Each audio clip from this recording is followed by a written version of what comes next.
আজকে আমাদের একটা দারুণ খাবার দেখাই। এটা হচ্ছে রুটি, আর এটা হচ্ছে দুম্বার মাংস। বিসমিল্লাহ। দেখো কত বড়, না এলো মনে হয় এক হাতের রসুন লম্বা হইব।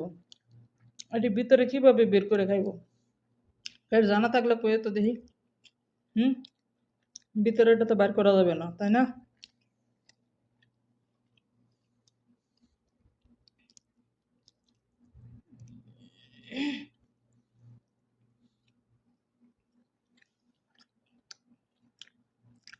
দুম্বার মাংসের এটা কে কে পছন্দ করো?